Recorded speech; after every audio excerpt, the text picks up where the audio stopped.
Hey, welcome to Trap Souls Podcast, TS Paranormal Productions, whatever you want to call it. I am here with Theresa from Theresa's Haunted History of the Tri-State. So how are you, Theresa? Hey, I'm doing good. How are you?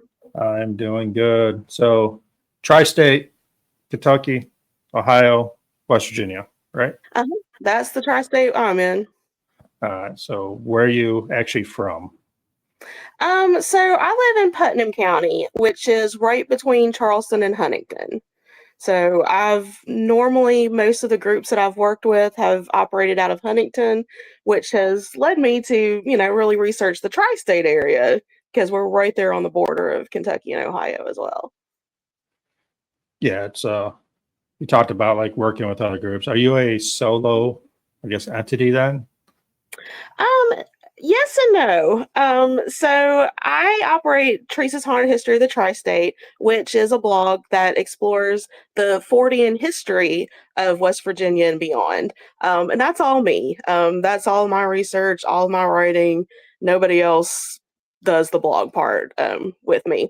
But I'm also a paranormal investigator. Since I started doing this over 22 years ago, I have worked with different groups in the tri state area. I was a founding member of Spectral Research and Investigations. Unfortunately, I left that last year, but it was meant to be because a couple months later, I was asked to join Appalachian Ghost Tours. Okay. So I've been working with Appalachian Ghost Tours for a little under a year now. And we're not your typical ghost hunting group. What we do, it's the business side of things. So we partner with different historic haunted locations throughout southern West Virginia and surrounding areas, and we work with these locations to offer public ghost hunts. So we let the public come in. We generally feed them dinner, let them know about the history, the hauntings of the location, and then they're allowed to bring their own equipment or use our equipment. And we ghost hunt these locations. And it's been a lot of fun, and it's been really awesome to be able to not only, help these haunted historic locations, bring in some, much needed funding, um, to get, people to learn about the history of these locations. But just to, to see people being excited. For a lot of people, this is their first foray into ghost hunting, and we get to be a part of that and do a little bit of good for the community as well. Yeah, I mean, it's kind of cool when you have first timers there because they don't, again, they watch TV shows, they think everything's scary. Mhm. Once they realize it's not scary, it's actually fun. It's kind of cool to see that, I guess, evolution of, paranormal investigators. Yeah, and we really do try to make it fun because I've done the traditional ghost hunting for so long, and it is a lot of it's just sitting there, not, just talking to thin air in the dark for hours, and then hours and hours of analyzing data, looking through frame by frame of video and frame by frame audio evidence. So luckily, the public doesn't have to do that if they don't want to, but they get to see kind of the fun side of it and kind of get to really know the history of these places as well. That's my big thing. I'm a historian. So, what came first, paranormal or history for you? For me, Yeah. oh gosh. Okay. So I've always been interested in, history in general, but it really took off when I started into paranormal investigation. Because I started back, oh, this is a long time ago. But back in my blog has been around in some form since 2006. And the reason that the blog got started, because I was working with a group called Huntington Paranormal, and, this is right as the cusp of, like, Taps was coming on TV. So we were really trying to do things properly. And, we wanted everybody to have a role in the group, somebody to do our media, somebody to contact these locations. Well, they needed somebody to do the historical research for these locations. And the only thing that I really had going for me was I had a lot of time, and I also I have a background as a paralegal. I have a paralegal degree, so I know my way around a courthouse and can do a mean title search. So I was like, yeah, okay, I guess I can be the historical research manager for you.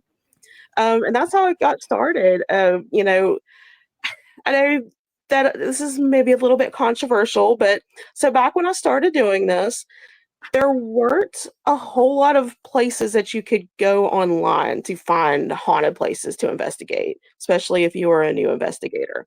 There was a pretty big one, and it was still around. It's the shadowlands.net. So Shadowlands is a great resource, but the problem was, especially back then, it's all crowdsourced. So anybody that had a computer, an internet connection, could submit haunted locations to the site. And so when you would go through the list of, okay, what's haunted in West Virginia, you found some things that the history was extremely, extremely wrong. This was absolutely, positively not factual at all.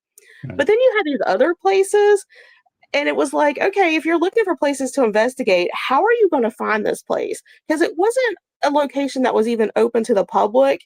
It wasn't even a location that had a real address. I mean, literally, you'd go through and it's like, well, in the middle of Roane County, past, Meemaw's farm, there's a barn, and go out that, past the brown cow by the barn, and somebody hung themselves out there. Yeah. I was like, oh, okay, I can probably do better.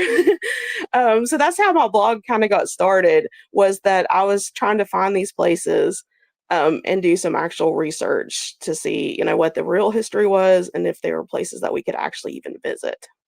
And it kind of spiraled out of control since then.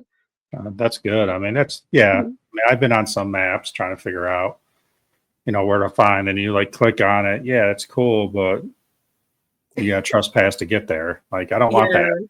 Yeah, I mean, maybe if I was younger, didn't have a family, I don't mind jumping a fence, but you got to think about life too. So, exactly. no, that's good that you're doing a blog and trying to, again, there's a lot of places out there that you can't, even to this day, they're hard to find. Um, Yeah. Anime's on. Hello, anime. Appalachian Ghost Tours. Teresa is amazing. I'm finding that out right now. And Michael, dinner. Ryan needs to step up his game. No, we're good. I'm supplying dinner in my next investigation. So, Cool. that's fine. No, anyways. So paranormal wise, what really interests you in it besides the history? So in the whole paranormal realm, I am very lucky that I live in West Virginia. West Virginia is a very weird state. We have some of the most haunted locations, in the country, if not the world. But we also have some of the strangest UFO cases and some of the strangest monster encrypted cases. And that really, when you start talking to West Virginia researchers, that all plays a big role together. We kind of feel we all work together pretty well. We all know each other because a lot of us really feel that, at least these three aspects of the paranormal are very super tied in together. Um, and that's why I kind of call myself a Fortean historian on my blog. I talk about not only haunted places, regular ghost hunting, articles and such, but I really deep dive into the history of everything that's weird in our state. But it really started for me with the ghosts and hauntings. That is my bread and butter. That is what I am most interested in. I love the history part aspect of it. And in conjunction with that, I love how that plays in with, our folklore and culture as a whole, and just, how it has shaped, the Appalachian people. um, I am very interested in the tech. We still try to keep a very scientific approach to everything. But we kind of like to look at paranormal investigation as kind of a three-prong approach. You got to have the stories. You got to have the history to back up those stories. And if we can get some evidence to back up both of those, that is the perfect trifecta. So I'm interested in pretty much all aspects of the paranormal. Yeah. Right now, I'm doing a research project on poltergeist. Oddly enough, West Virginia doesn't have a whole lot of poltergeist stories. One of our most famous historic hauntings is probably a poltergeist, the Wizard of, Wizard Clip, West Virginia. But we really don't have a whole lot of like modern poltergeist stories. So, I mean, you talk about tech and all that. I mean, tech is great. I mean, it Mhm. does, help create evidence, but anybody that's been doing this for, 15, 20 years, we all did it. We got all the new gadgets and blah, blah, blah, spent a whole bunch of money on new Yeah. stuff. But it seems like we're just going back to where we started to. And it really is. I was just talking about this to a class I did at a high school yesterday. It's like we have all this cool stuff. Most of it is adapted from other areas of science to try to maybe show us that a ghost doesn't necessarily exist, but that there's a disruption in what we're analyzing that maybe will show us that something's there. But honestly, with all of the technological advances, the best techniques and even, the best science behind it goes all the way back to, Harry Price. So we're still haven't really gotten any further than the 1920s. Yeah. I mean, dowsing rods are still cool. Yeah. Um, Good old fashioned recorder. It's Mhm. pretty much what I roll with is a recorder and a camera. That's it. I mean, I think EVP evidence on the voice recorder is probably some of the best evidence that you're gonna get.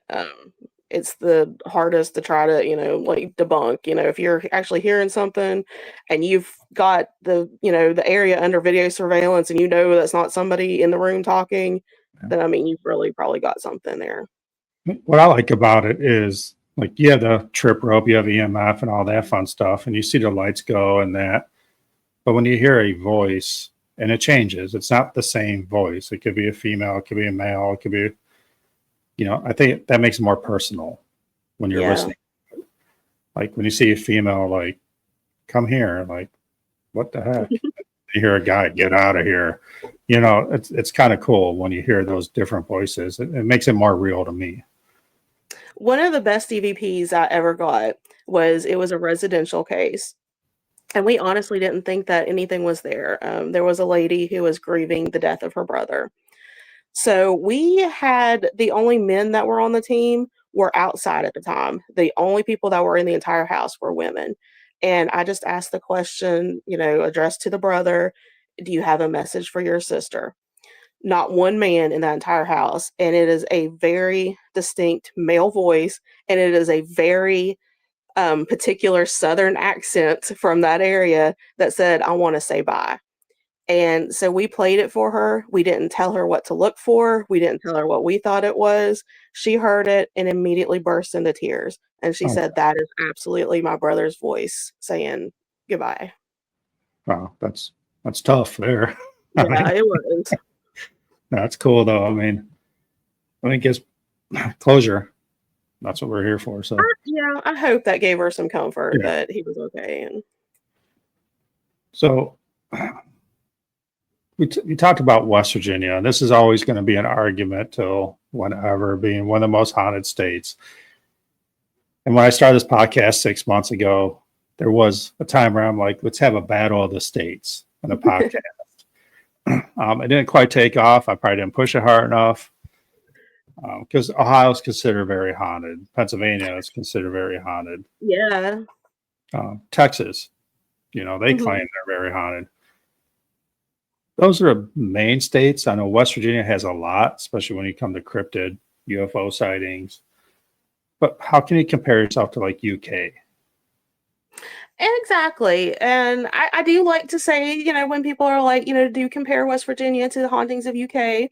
Well, a lot of our Appalachians originally came from, England, Wales, Scots, Ireland. So we have a lot of those stories brought over and a lot of that culture that has made up Appalachia.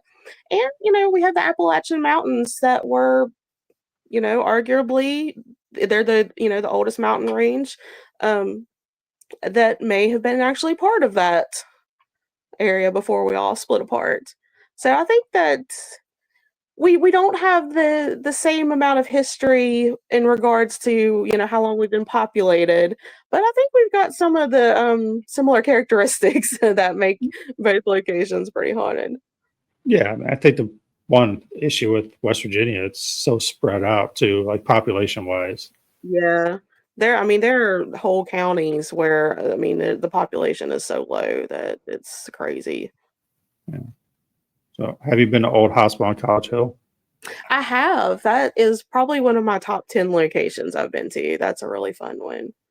Yeah, We weren't the first team to investigate, but we were one of the first 5 teams to investigate when they first opened.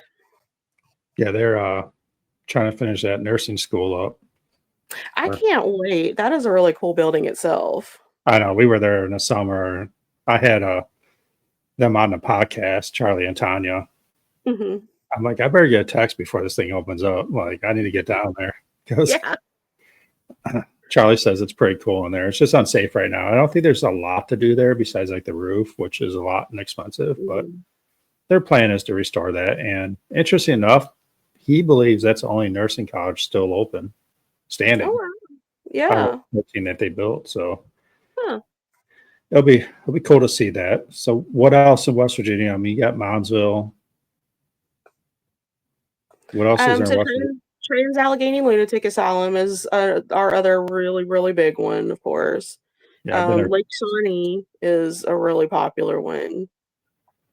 So As far as popular ones go, those are our real big ones. what was it, Lake Shawnee? Is that the amusement park? Yeah, that's in Mercer County towards the southern part of the state. Is that open to like private investigations? I never really looked into it. Yeah, so the former owner passed away several years ago, and for a couple of years it was really kind of hard to get a hold of anybody to get in there.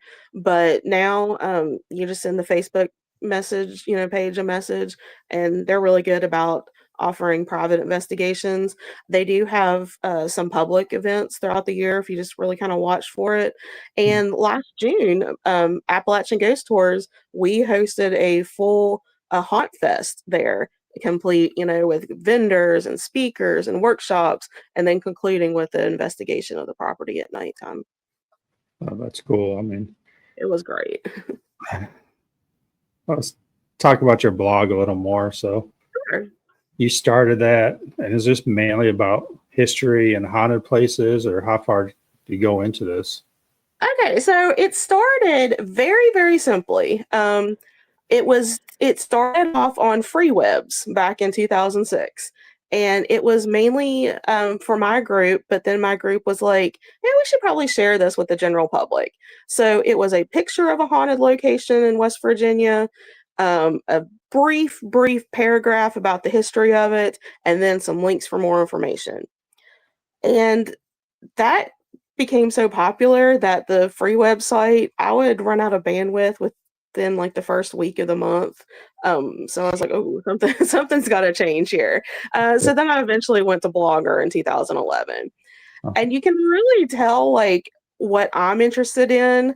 Depending on what I'm writing about on any certain time, and also how my skills as a researcher have evolved, since 2006.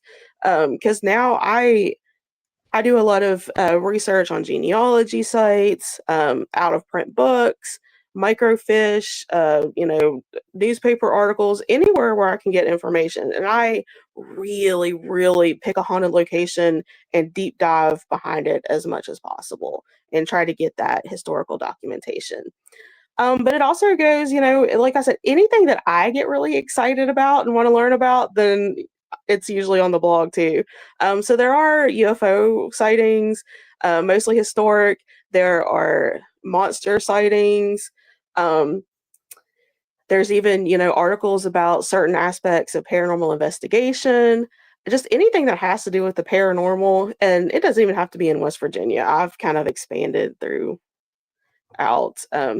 at one point I went through a phase where I loved learning about Japanese yokai, and so I have a lot of Japanese related articles on the blog. Mhm. But mainly it's about, West Virginia because that's my hometown. So I love my crazy state that we live in. West Virginia is beautiful. I mean, you haven't driven through West Virginia. I mean, it's a beautiful state to drive through and visit. Yeah, it can be a little scary, but it's beautiful. And then I love to travel, but I always like to come home too. Yeah. One thing I want to touch is like you talked about getting stuff out there. So I started this about 20 years ago, investigating. Again, like I said, it's hard to find stuff. People kept stuff secret because they thought Yeah. it was kind of like their little secret. Mhm. I don't know if they were trying to get ahead of the game, like, because Taps was out. Like, oh, if I know this, no one else does, maybe I'll get a TV show. Like, but I've seen a change in the last like 5 years of people sharing places.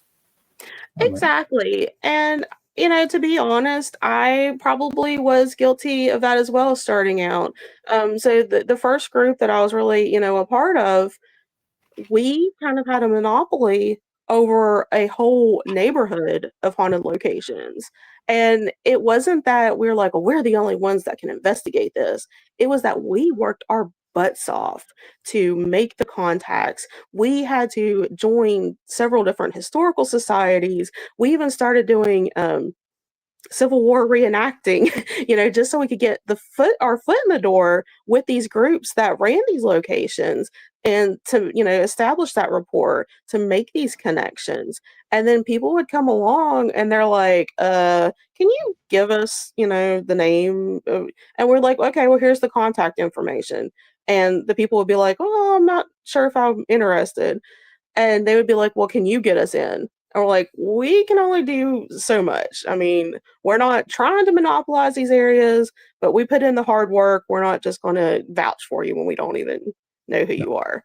yeah. Um, and and with the information sharing too, that's something that I have personally kind of struggled with, because I find my research all over the web all the time, and even in books that are written with maybe 25% of the time, I am credited with the person that has done the research. And I know you can't copyright history and, even like these popular stories that have been passed down, but I see my work quoted word for word a lot.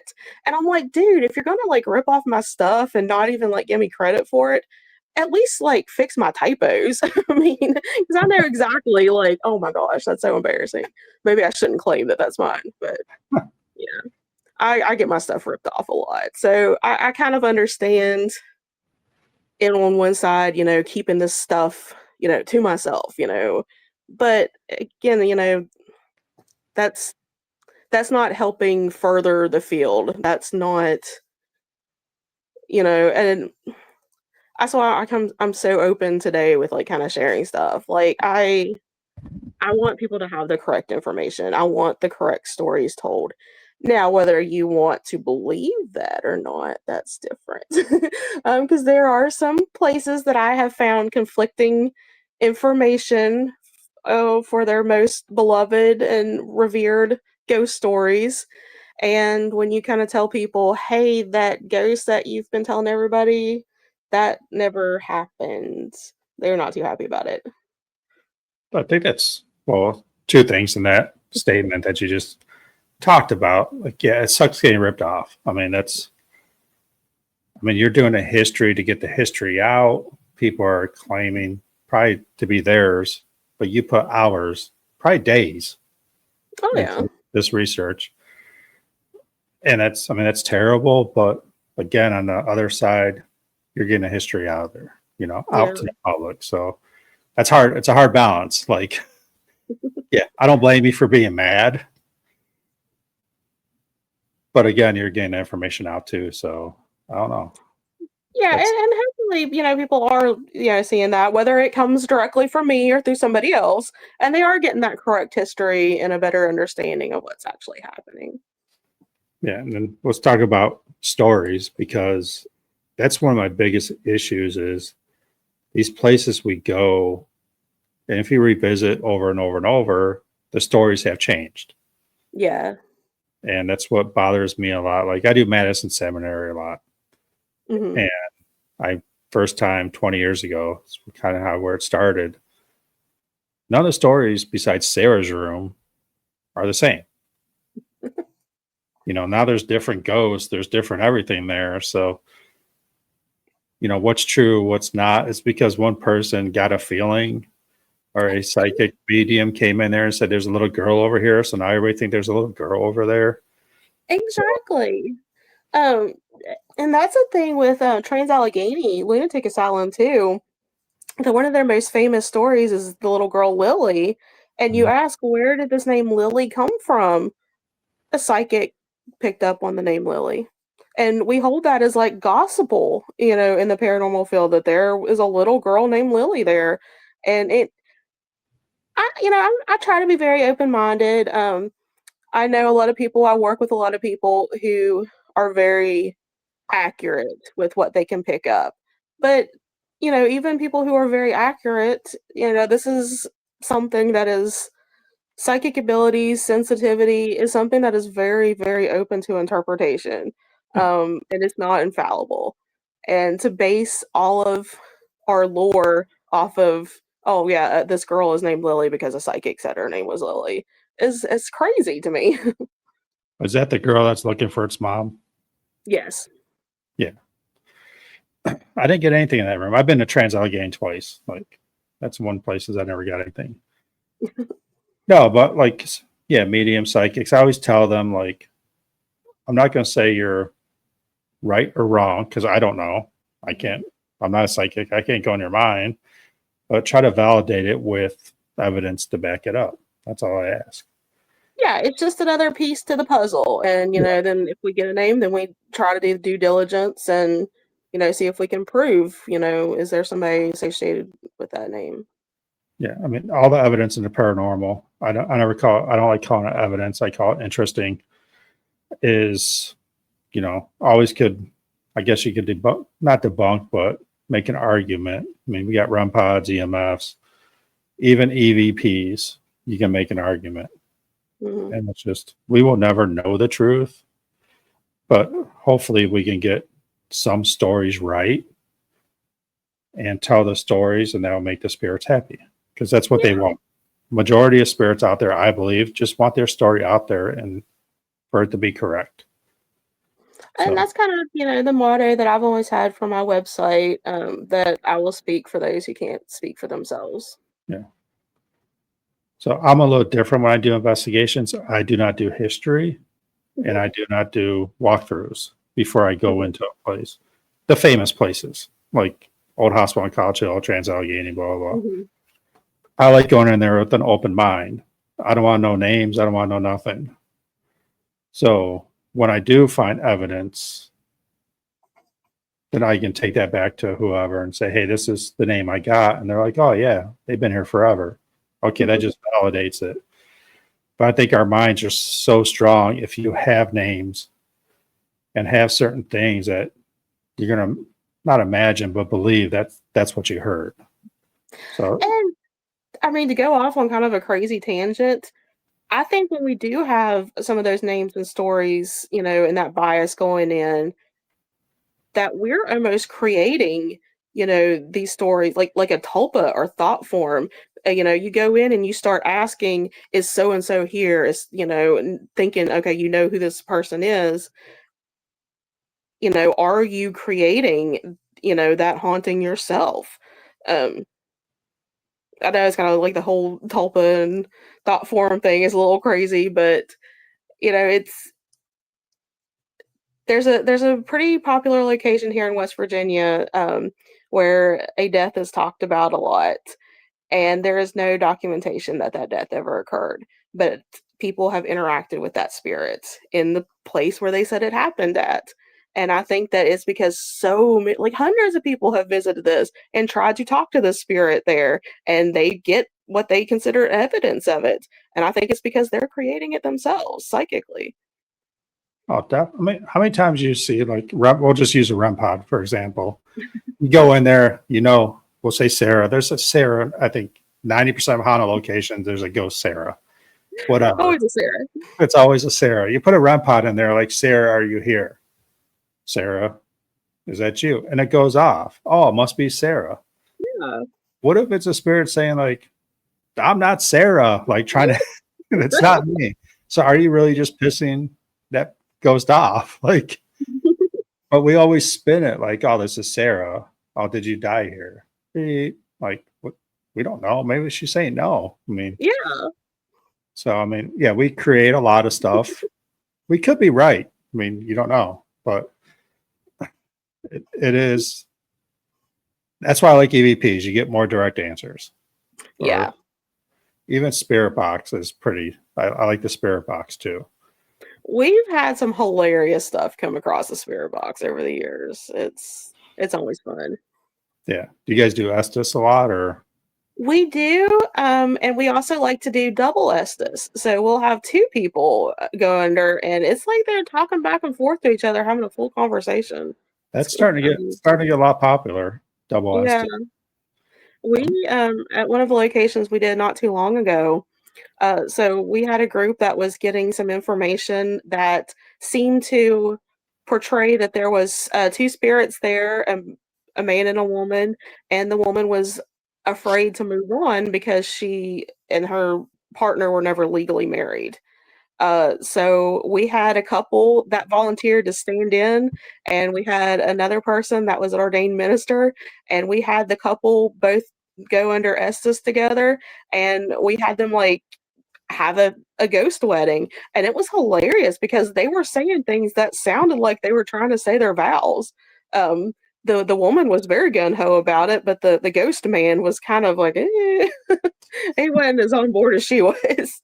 But it was hilarious, and that's just kind of one of the things that we do to, just as an experiment to see, what kind of information can we get by, doing something crazy like having a ghost wedding. That's funny though. I mean, that's never even thought about that. I'm coining it right now. I'm doing triple Estes next time. Everybody's doing double. I gotta do triple. No, I mean, Gotta raise the bar up. I raised the bar. No, I'm doing a solo coming up in a basement in a few days.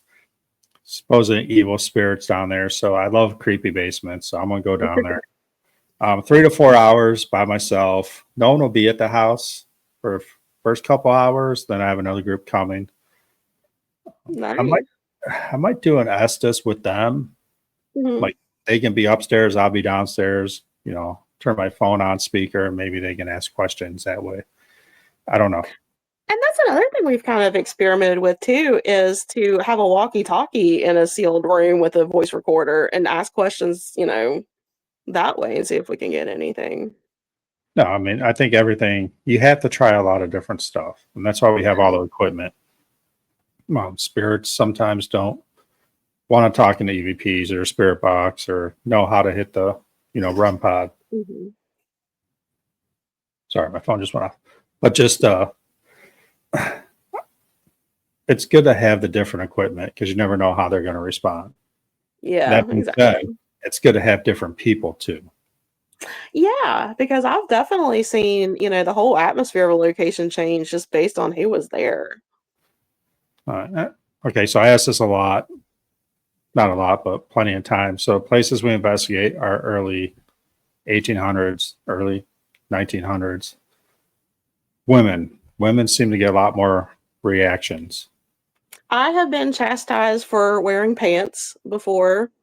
I get told a lot that I'm very bossy and that I need to shut my mouth and to be quiet. Did you show your ankles? That's bad. I'm telling you right now. Well, one time I did just out of complete, defiance. I was like, "Hey, you think it's bad? Check this out." No, I mean, people don't understand like who we're talking to or trying to speak to is like they look down at women back in the day. Yeah. They get a lot. I mean, Estes methods, we seem to get a lot when we go to older places that a woman will come through the Estes method, but a man will come over and try to shut them up. Exactly. We've also gotten that a lot, that, that a woman will be trying to speak and we absolutely hear a woman or a man's voice like speaking over her. And, we try to, like, please let her come through, ask her if there's another way she can come through. Um, but yeah, we've gotten some crazy stuff, and it seems like there is a point in the evening where um the more crass kind of entities start coming out because we start getting some slurs and some not so nice four-letter words. Yeah, I was doing I guess evidence review because someone asked me to, like, hey, did you hear this moan? I'm not gonna say where we were at. So I reviewed it and it was a racial slur. And I'm Yeah. like, yeah, I'm not posting this. Like, sorry. Like I just can't do that. Yeah. But I had her listen to it and she was like, wow. I'm like, yeah, but back in the And it's like, day, that's how they talked. yeah, and so, like, and that that's not coming over any radio station, Yeah. in 2025. Yeah. So, yeah. We've had some people of different ethnicities on our investigations, and we've had some not so kind words come through. Yeah. I mean, that's one thing. Like we talk about shows, like I love watching Ghost Brothers. Some of the places they go, like into the slave quarters and everything. And I mean, it has to stir some stuff up. I mean, I don't even think it stirs it up. I mean, because you're talking slave quarters and who's mainly investigating, not racially doing whatever, but it's mostly white people that are going in there and asking all these stupid questions, and they don't want to hear from us. Let's be honest, because back in the day we were bad. I mean, that's the way we were. So no, it's kind of neat how they go and investigate, step into that role, and they get a lot of great stuff. I love watching their show. I wish they were on more, but TV, Discovery, Ghost Adventures, Yeah. kind of did all that. That sure kind of put the yeah, they blocked out a bunch of really good smaller shows that were Yeah, trying to I'm keep glad. up. I'm glad like Project Fear stepped up and did YouTube. I still like watching them. But Yeah. what is the most terrifying experience you've ever had in paranormal investigation? I was thinking about this yesterday because one of the kids that I talked to asked me this, and I honestly don't know. Um, because I don't have like that fight or flight fear response. I have like the kind of a freeze response, and that kind of allows me to assess the situation in the second that I'm frozen. And I've never had anything that was really malevolent or, mean or really scary happen to me. Now, I've been startled a couple times. Yeah, somebody pops out from an open door. We've got a couple people on our team that are absolute ninjas, and you'll think that they're one place in the building, and then they'll pop up right in front of you. And it's like, oh my gosh, did you teleport here? Um, but honestly, I don't. Nothing that on an investigation have I been absolutely terrified of.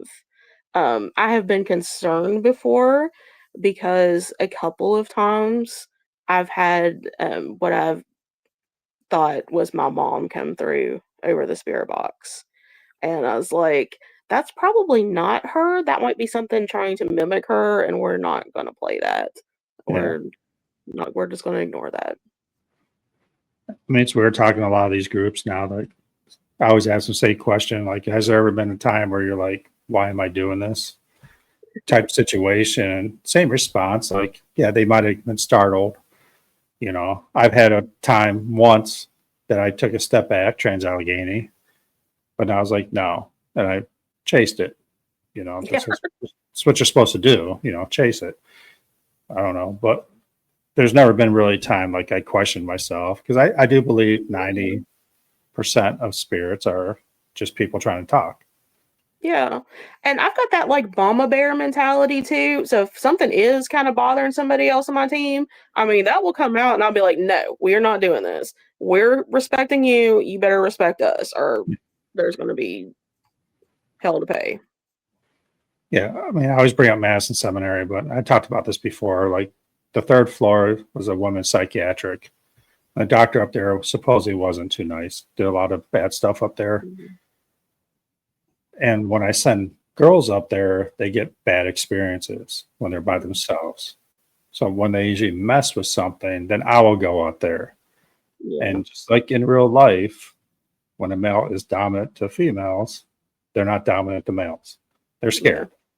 So that's when I go out there. Like, hey, dude, I'm here. Like, let's rock and roll. Nothing ever. Nothing ever. So Yeah. no, it's fun.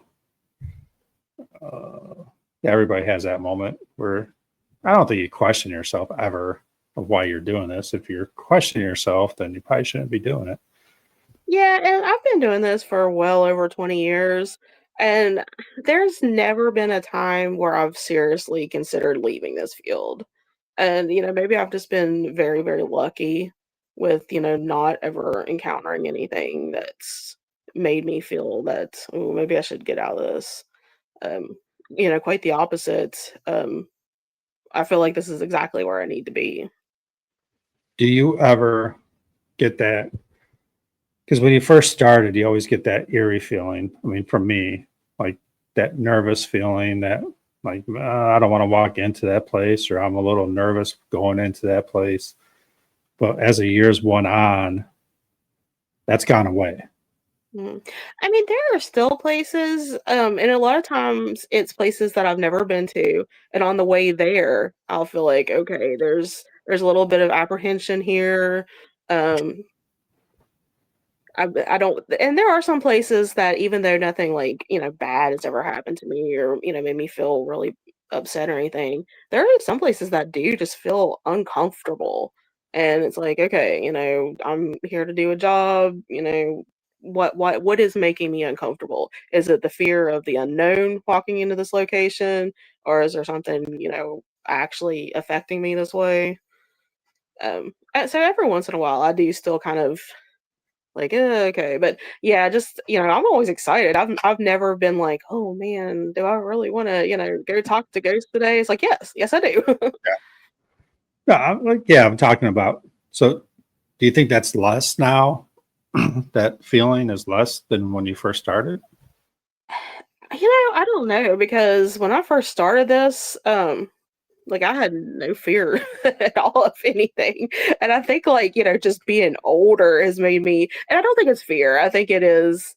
Um, And it's not even probably like fear of like anything paranormal. It's just like, okay, or if we're gonna find something, and is there gonna be like a living person in here that shouldn't be here? Is somebody gonna do something they shouldn't? But yeah, I'd probably say that over the years, it has lessened. But I mean, I never really had it to start with. I was always like, yeah.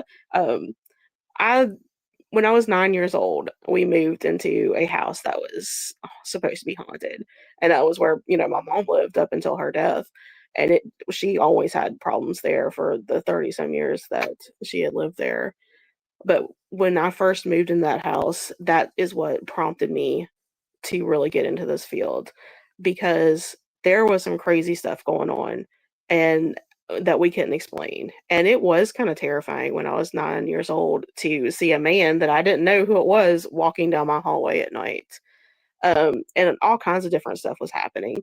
And so I would tell people, "Hey, I think my house is haunted," and they'd be like, "Oh, no, it's not. You need to get, your plumbing checked or your electricity checked." And I was like, "Well, maybe not everything that we're experiencing is paranormal. Sure, the lights going off on themselves, even maybe like the doorbell ringing by itself in the middle of the night when nobody's there. Yeah, these could be electrical issues. It wasn't an electrical issue that caused that man to walk down my hallway. There is no electrical or plumbing or, it wasn't a big, rat or something walking down the hallway. That was something. So I wasn't happy with these like blanket explanations. And that's when I really, really started to, research what is paranormal, what could mimic paranormal activity. And that's really how I got into this because it was, I have this experience. I have learned as much as I can. I read everything I could get my hands on. And this was, way before a lot of the most popular ghost shows were on. And I was like, maybe I can use this experience to help other people. Yeah. Rebecca has a question, but I'm Yeah. gonna. go off that a little bit. So I said I'm doing an investigation in the basement again, and there's two reasons I want to do that. Because I want that feeling again. Hmm. It's been back in the day when I saw a shadow, I got excited. Yeah. Now I'm like, sweet, a shadow. Like, hey, a shadow just walked by. Like, I don't care. Like, but I want that feeling again. That's one reason I want to go do solos in the basement, without a So flashlight. Without a years flashlight. years and years ago, I did Prospect Place with a group. And one of their things was they said if you sit alone in the basement with the lights off, and they had a chair against the back part of it, and they're like, make sure somebody's at the top of the stairs where the light switch is if you get scared. And if you sit there, you will see shadows start to walk towards you. And so I was like, okay, I'll do it, no problem. And it was so disappointing because I didn't see anything. Yeah. But that anticipation of, am I going to see something? Is there something down in this basement with me? That was kind of nerve wracking a little bit, but I made it through the whole experiment. Still didn't see any shadows walking towards me. I was so disappointed. When you expect it, it doesn't happen. Like, that's just the way it is. I mean, when you're not, that's when you put your guard down. So Rebecca has a Yeah. question for both of you. What has been your spookiest encounter investigating the paranormal? Um. So spooky, different than terrifying, maybe. I think that when anything happens that shouldn't happen, um, can be a little spooky because your logical mind is like, that shouldn't be there. This should not be happening. And your logical mind is trying to rationalize it. And when it can't, then it's like, am I crazy? Is something actually happening?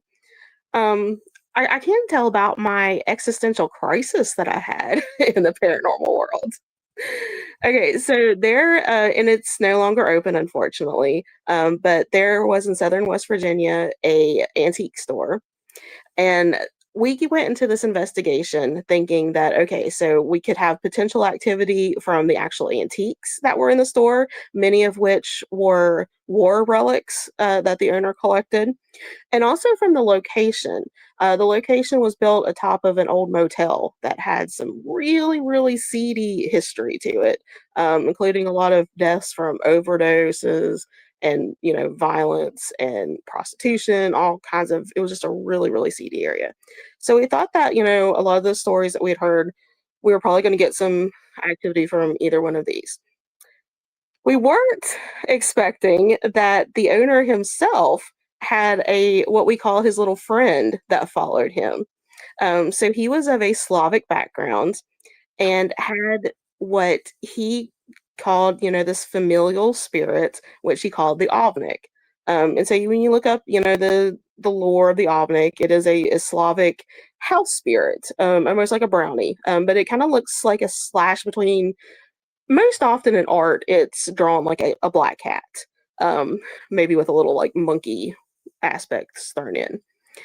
And so I had been out investigating one of the old hotel rooms that was behind the location with a group of women because we were trying to talk to the lady of the evening that was murdered out there, thinking that girls only, she might talk to us. So we come inside, and one of the members of my team is really, really excited. And he pulls me aside. He's like, Teresa, you've got to check this out. The owner has this monkey thing in the back. And I'm like, what? And I thought he had like a pet monkey like in the office. And I'm like, he had a pet monkey and nobody told me. I want to see the monkey. And he's like, no, it's not a pet monkey. It's this familial spirit. That back in the Slavic countries, it was protective of the family. If you treated it right, it would protect your farm, your granary. But if you made it mad, it would burn it down. So very interesting dichotomous creature. And I'm like, okay, I really want to see it. So the owner's like, okay, so if you want to see it, come in this back room. And everybody else was in the front room and they were telling a story about a haunted object that the owner had. And I was sitting in the back on this antique couch. And he's like, well, kind of look in this area right here, and you probably see it like in the mirrors. That's where most people have been seeing it.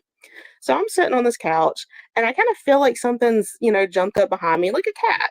And I'm like, that's kind of weird, but it wasn't really strong enough to, be like, oh yeah, that was something. And then a couple of times I thought I saw like a little cat like shadow move in some of these clothing racks. And I was like, well, I'm still not really sure if that was actually something. So the owner finishes telling the story and comes back into the back room where I'm at. And he asks, have you seen it yet? And I'm like, well, no, I've seen a little bit of movement. I felt a little bit movement, but I haven't actually seen this Obnick yet. And he pointed to the office where there was this Rubbermaid tote. And he's like, if you want to see it, it's right there. And so I get up and I start walking towards the office. And I kid you not, it's this big green Rubbermaid tote that just has some stuff in it, that like office supplies, stuff that was getting ready to go out on the floor. And it looks exactly like a black cat is poking his head out of that tote. And I am walking slowly towards it and I can see its little like, ears. I can see it's got one little white fang or tooth sticking out, and I'm walking towards it and it blinks at me. And so I see these green eyes and then I don't see them and then I see them even brighter when it opens its eyes. And so I'm getting closer and closer and closer and we're right there and I'm staring at this thing and I know that it's not a cat. He goes to reach for it and it just swoops out of existence. And so then we start throwing stuff out of that tote, start looking all around the office. And my mind is like, this is not supposed to exist. What was that? This, that doesn't, that doesn't exist. And I told people about this. And I think a lot of people thought I was crazy until I kid not, every single group that investigated that location saw this thing. And then they finally started believing me that I wasn't like completely crazy. But it really did cause an existential crisis because I can deal with ghosts. Ghosts, we don't know what they are. There might be some scientific explanation for ghosts that we just haven't uncovered yet. I cannot rationalize why this little cat monkey thing with the glowing green eyes just swooped out of existence in front of my face. There you go, Rebecca. Cat monkey. Cat monkey. I used to Mine's have a big article about it on my website, but I had to take it down because of some issues. But you can still find information about the Obnick online.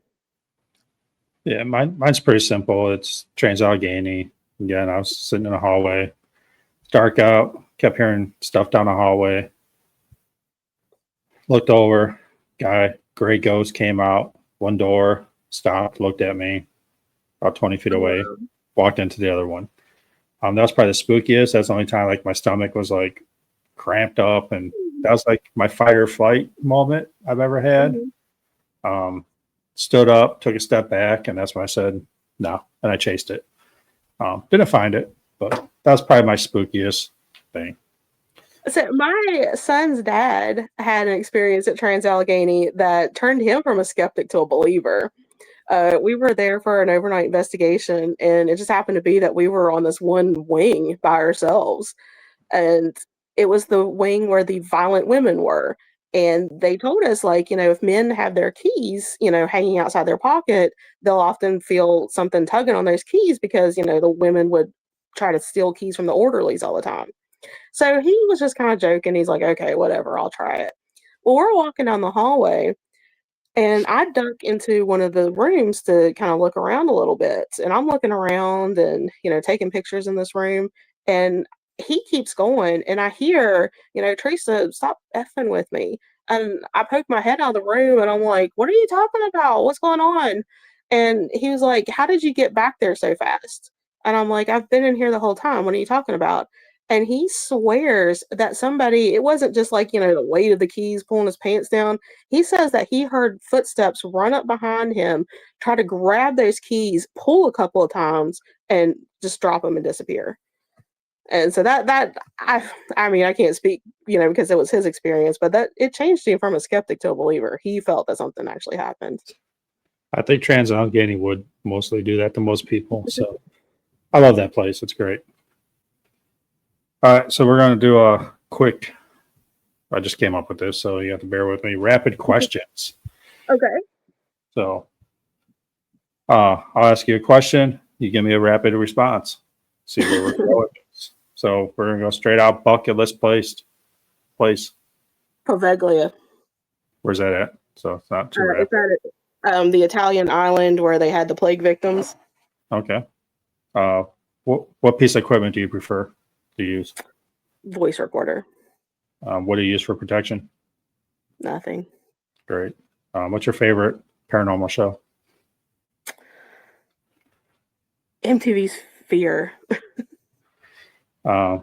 Best place paranormal wise in West Virginia? Hammond House. I can't read my own writing.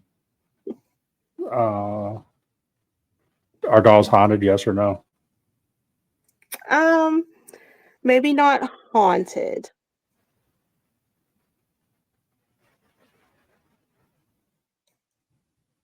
But maybe something attached to them. Okay. Who's your favorite investigator? My AGT team. Oh, kiss butt. No. Crystals, yes or no? For me personally, no, but yeah, I see people use them and appreciate that. That's all I got. That's all I came up with so far. So you're just talking. I'm like, oh, maybe we'll do a little rapid.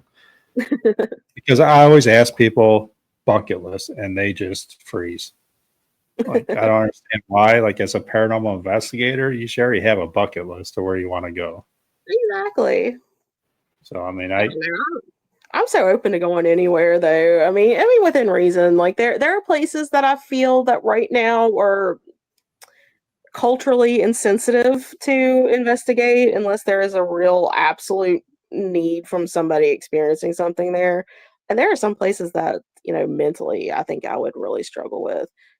It was hard for me to do Trans-Allegheny because, especially like on the children's ward, like just knowing, that there were kids there. I mean, that was emotionally draining to me.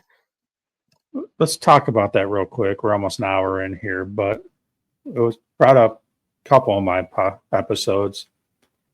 Children's spirits. A lot of people believe they're just demonic entities portraying themselves as children. And I think the thought of a child, I guess, trapped here or stuck here is too much for people to comprehend. Yeah, and I agree with that. We don't want to think that any of us could be trapped here, let alone an innocent child.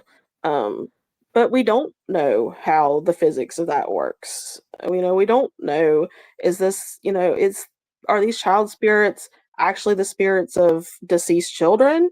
Or is it just, are we tapping into another parallel universe or even another time is time rubbing together, and to them we're the ghost. So yeah, I definitely get it's very hard to rationalize why would an innocent child be stuck here against their will. Yeah. I don't know. I mean, it's, I've even gone to, like, because we do Trans-Allegheny psychiatric hospital, a lot of those adults, thought they were kids, still had a childlike mind. So are they portraying themselves as children? And that's what we're Exactly. seeing. So I don't know.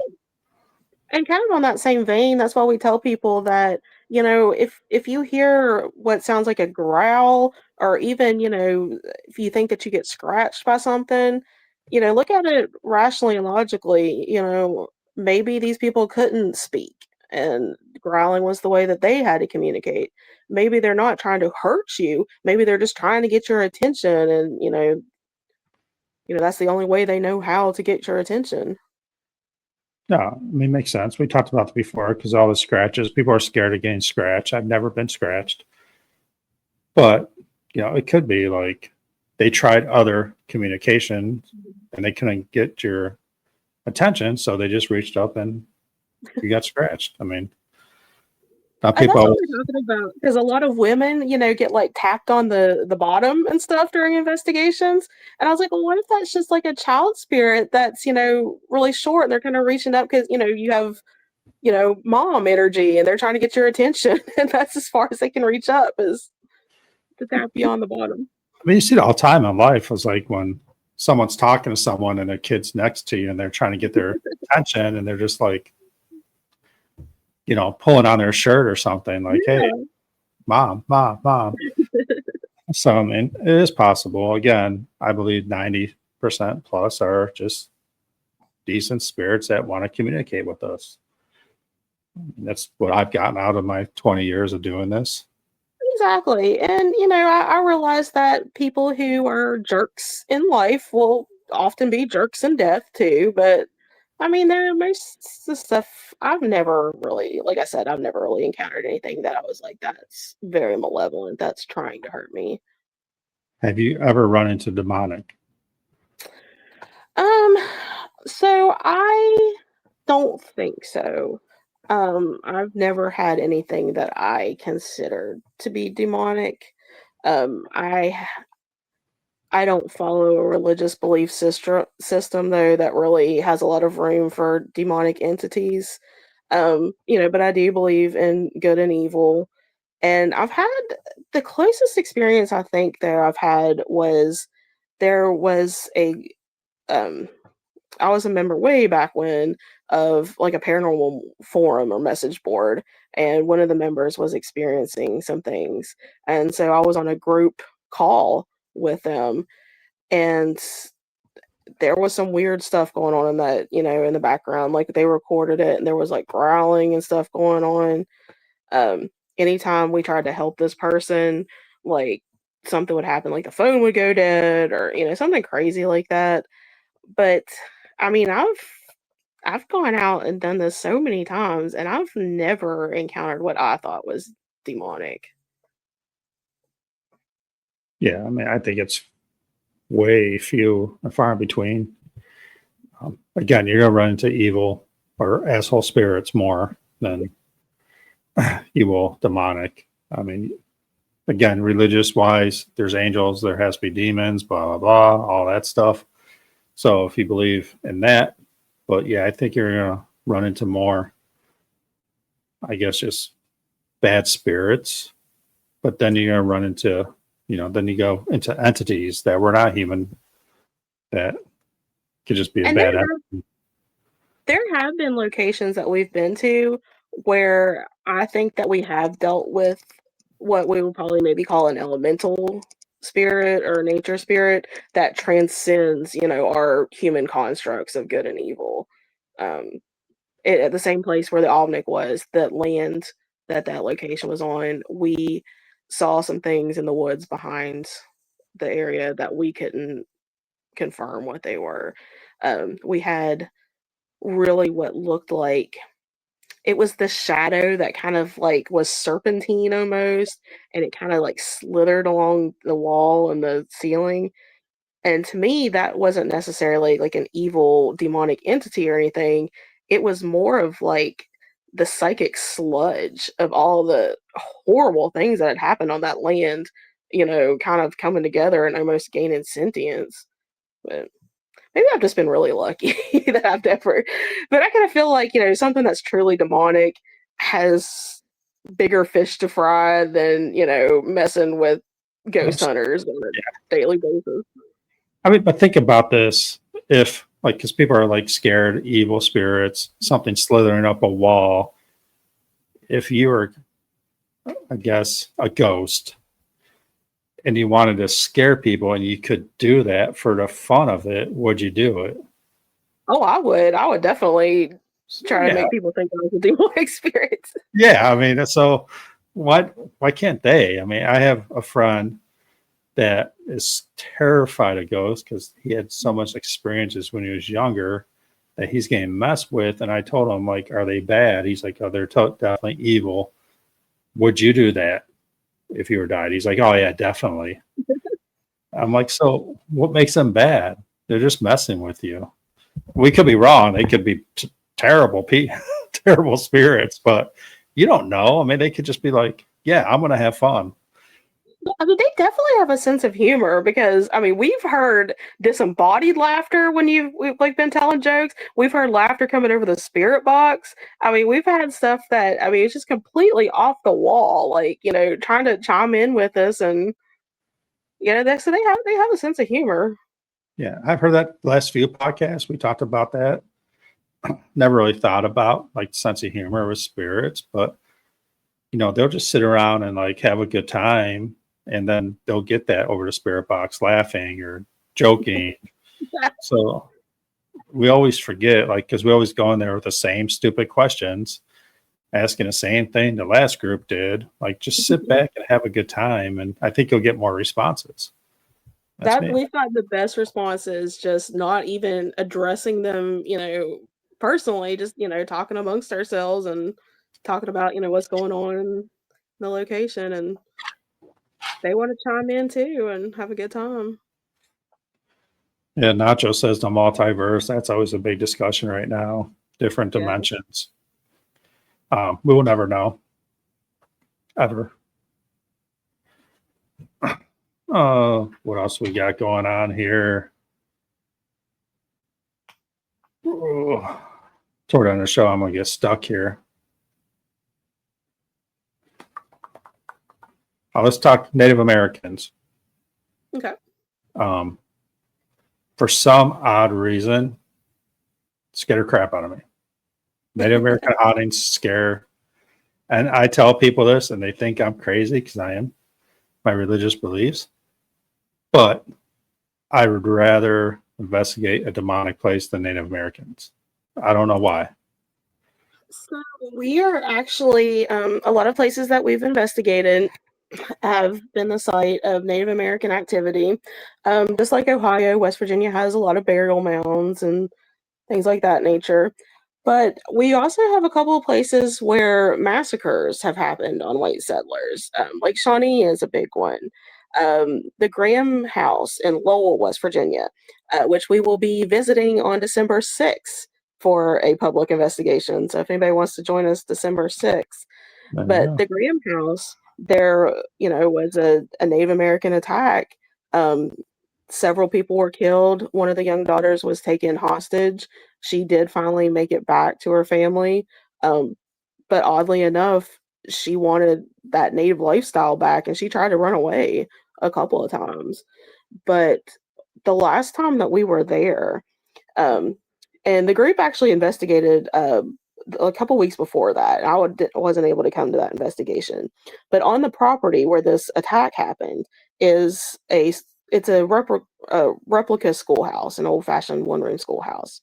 But while they were in the schoolhouse, everybody that was in there saw these lights flashing and things going around the outside the windows, like somebody was coming up, almost like casing the joint, to attack them.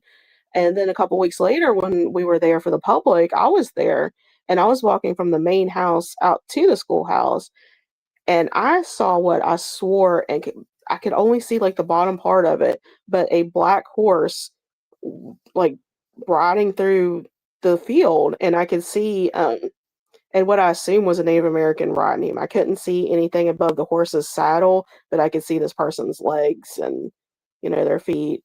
And I was like, "What the heck is that?" Um, so we have a lot of Native American hauntings, I guess, in West Virginia as well. And there is kind of almost, I don't know if I would consider it scary to me, but it's like, it's this reverence, like, should we really be investigating these places? Is this exploitation? This has never really been our land. I mean, we kind of came in and took things. Are we doing the same thing by investigating these locations? Yeah, I think that's what makes me nervous about it. Is it just doesn't feel right. Yeah. I mean, plus they have like skinwalkers and all that. I don't want. I don't want. I don't want to deal with that stuff. Well, I don't know if it's made it to Ohio yet, but West Virginia, we have the knot deer, and they're kind of they're being lumped into that skinwalker category now. But yeah, So is Bigfoot real? is Bigfoot real? I think that Bigfoot's probably real. I'm not. I like to research historical accounts of Bigfoot. I do not like to go out in the woods and hunt Bigfoot myself, though. I'm trying. I'm going next year, but with a group that knows what they're doing, not me. How about myself? I'm just rambling questions. Bigfoot, a species or an alien? Because that's one of the topics now. So I kind of follow the belief system, and it kind of goes against popular opinion. I know a lot of people think that Bigfoot is just a flesh and blood animal creature that, is just an undiscovered species. I think there's probably a little bit more woo to the Bigfoots because I have had encounters, and not even deep in the woods, just kind of slightly into the woods, where I think that something may be a Bigfoot. I was in a Bigfoot popular area. Um, I had just had a really bad morning. I had been in a therapy session, was kind of working through some stuff, and to kind of like relax afterwards, I was like, "Well, I'm going to go to the state forest and kind of relax in nature and read a book." And so I was getting ready to pack up. I'd been sitting at this picnic table, and I noticed that there was trash all around. So I picked up and threw this trash away before I left. And I heard what sounded like a very, very deep man's voice say, "Thank you." And I thought a park ranger had, come up behind me or something. And I'm like, "Oh, well, you're welcome." And there was nobody there. And then I got that image in my mind of a Bigfoot. And I was like, did he just use mind speak on me? Is there an actual Bigfoot here? Um, but like I said, at the beginning in West Virginia, all of us, paranormal investigators and researchers, we kind of hang out with each other and know each other because there is an overlap with the Bigfoot, with the rest of the cryptids, with even UFOs and that kind of thing. Um, there is this huge overlap for some reason. And I kind of feel like maybe there's something bigger than what we understand right now, and maybe Bigfoot, what we perceive when we see it, is how they want us to perceive. Like, Yeah. they're letting us see what we think that we should be seeing. So Nacho, Native Americans have been treated so horribly by the white man, had their land taken away, destroyed. They took care of it, and we didn't. I agree. It's something that I am not messing with. Yeah, I don't know, but it's a respect thing too. Besides a little scary thing, I guess. But again, let's go back to Bigfoot and Native Americans. Native Americans had more of a communication with Bigfoot. Exactly. They understood what Bigfoot was, to the best of their ability. But yeah, they had that respect for Bigfoot. They considered him, just as much as, a part of them, just like nature was. He was their brother. Um, so there was definitely much more respect there with Bigfoot. Do And you go ahead. uh, do you think this came up? 'Cause I had a Bigfoot group on a couple of weeks ago and crossed my mind. Do you think like Bigfoot sat back and watched the way we treated the Native Americans? Maybe that's why they're hiding so much. Oh, I think that's absolutely possible. Um, yeah. I mean, would you? I mean, I mean, if I saw a bunch, especially I mean these days, because why do we go into the woods for the most part? We go there to hunt, yeah, and you know, not everybody hunts ethically. Not everybody, hunts, to provide for their family, to use the entire animal, to give that animal thanks when they harvest it. So I would be kind of scared if I was Bigfoot. no, it just came across my mind when we were talking about it. Like, I Yeah. would, I'd be hiding too. I mean, Or we go into the woods to cut down trees and build factories and stuff. So, as paranormal investigators, what do? We go investigate places that they're not people there. So, I mean, Yeah, I mean, we would hide too. I mean, we hide now. What's LBL? Oh, so LBL is a location called Land Between the Lakes. And it is very popular for, there's a couple Bigfoot sightings, but definitely known for its Dogman sightings. Um, Appalachian Ghost Tours, that's on our bucket list, is we would like to visit the LBL one of these days. All right, Chupacabra, real quick. Myth or true? I'm gonna go with myth, even though, there's supposed to have been mountain monsters, like right near my house, apparently said that there was a chupacabra that was acting as a pet for a Bigfoot, like, right down a couple miles from where I live. But No, I mean, it was, I mean, that's the most recent, I guess you can say, that's have come up, was in the 80s it came up. yeah, and it's interesting to see how it evolved, like, the spiny, weird little creature from South and Central America and Mexico. Then it came up to Texas, and everybody thought that the hairless dogs that they were finding were the chupacabra. I mean, I'm it's like, that Puerto makes Rico. Yeah, I mean, yeah. somehow it jumped from Puerto Rico to Texas, but no, Yeah, and how did it end up in West Virginia? I mean, that to me, was it sounds like a mom made it up to keep her kids inside at night. that makes sense. I And have that a goes friend back to I have a friend that grew up in Puerto Rico, and they were terrified of the chupacabra. They would not go out at night. They lived in the well, mountains of Puerto Rico. I'm like, I so think your mom. the thing that's in Puerto Rico, maybe that's real because that is a completely different thing that they were seeing like in Texas. And then yeah, that thing that they were saying that was in Putnam County, that was like a pet chupacabra to a Bigfoot. Yeah, that's absolutely Yeah, but as a 10-year-old, are you going to take that chance? See, No, I wouldn't because I would think that that was true. That's the no. thing about West Virginia folklore too. A lot of our ghost stories were not only, to keep the kids in line, but also, back in Prohibition when everybody's had, uncle had a moonshine still out in the woods. That was to, keep people from going out and finding your moonshine still. I think every folklore has some truth to it. I mean, it starts somewhere, right? I mean, I think Yeah, there's everything. always a grade of truth. I mean, we exaggerate the truth a lot. That's what we do as humans. So I think it starts somewhere. I mean, you go to like Stephen King, it, Dairy. That's a little bit based off a true story.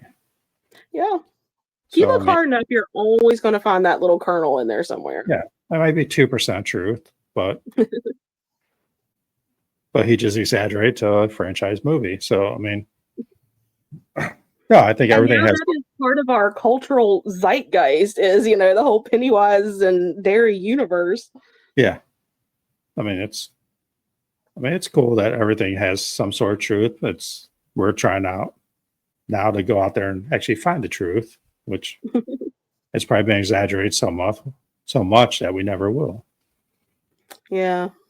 But all right, so we're hour 18 minutes in. I try to keep this around an hour. Never happens. Does anybody have any questions for Theresa? Seems like most of the people on here are your friends. Um, since you do a lot of history, I'm going to email you later, probably next couple of days.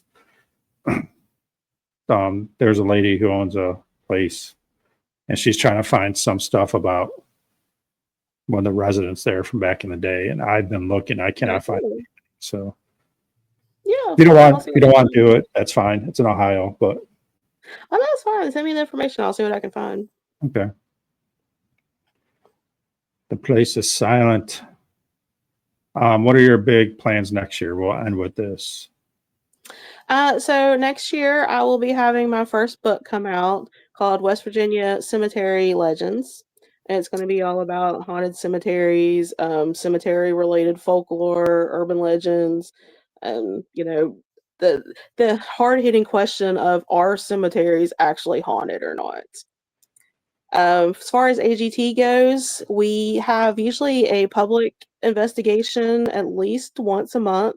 Like I said, our last one of this year is going to be at the Graham House in Lowell, West Virginia. That's going to be December 6th. Somebody in the group here can correct me if I'm wrong. Our first one of next year is going to be January 10th, and that's the Litz Mansion in Tazewell, Virginia. And we'll have like a big overnight. You can rent a room at the Tazewell Mansion. This is the first time this mansion, pre-Civil War era, has ever been investigated before. So that one's going to be a lot of fun. Our big event that we have coming up the first weekend of June, so June 6th, we are going to have another Haunt Fest. It's going to be in Sutton, West Virginia. And so that's the home of the Flatwoods Monster Museum, the West Virginia Bigfoot Museum, lots of haunted locations. We're going to have speakers, workshops, investigations of some of the haunted places. The Heyman House is in Sutton. It's going to be open for us, working with us. We're really excited about that event. All right, so we got 2 questions. It's from your tour place. What's your favorite place we've investigated? I don't know that, because every time somebody asks me that, it's like, who's your favorite child? But I really like the Graham House. I think that one is a very interesting house. That's where the Native American massacre happened, and it's West Virginia's oldest log cabin. Was built before West Virginia was a state, before the United States was a country. So extremely old, lot of history there. Yeah, it's weird because it's hard to pick your favorite place because every place has something different. Yeah. A different feeling. So Nacho asks, where can we get a collab with Verona Ghostbusters and Trap Souls with Theresa? Yeah, so I absolutely love working with other teams. You can always send me a message on my Facebook page, Teresa's Haunted History of the Tri-State. My personal name is Theresa Racer Cheshire on Facebook. You're, welcome to send me a friend request. And you can also find me at Appalachian Ghost Tours. We have a Facebook, TikTok. I have a TikTok, all that stuff too. We're under all the social medias. So either Teresa's Haunted History or Appalachian Ghost Tours. Have you been to Moundsville? I'm going to assume you have. Yep. Good. Moundsville is great. Great, because we talked about briefly West Virginia Paranormal Girl, Devin. We talked about trying to do that sometime, go down there. So yeah, that'd be neat. We'd definitely be able to do that. Maybe we get all of us together down there sometime. Be down with that, Nacho. But yeah, I work with Nacho on a couple other podcasts, so awesome. He's good investigator. But, all right, so we're going to wrap this up. Hour 22. Again, appreciate you coming on. Well, thank you for having me. It was good talking to you. A lot of, like I always say, always more questions than answers, but that's fine. That's why we're here. But definitely check out Theresa on Facebook. You guys have YouTube? I'm guessing that. Yes, we do have a YouTube channel. I don't think we have any videos on the AGT YouTube channel yet, but you can find us on there. You can find me on YouTube. I've got a few little short videos. Yeah, and next year, check out her book, West Virginia Cemetery Legends. I'm sure she'll be dropping that on social media when it comes out, so you can go get that. Again, if you ever come up with new stuff, anything you want to talk about, drop me an email, come back on the show, and hopefully we can get together sometime, do an investigation. Yeah, again, absolutely. Nice meeting you. I always say this, I hate any of this, but I'm just going to hit end stream and see where it goes from there. Thanks. Thank you. Bye.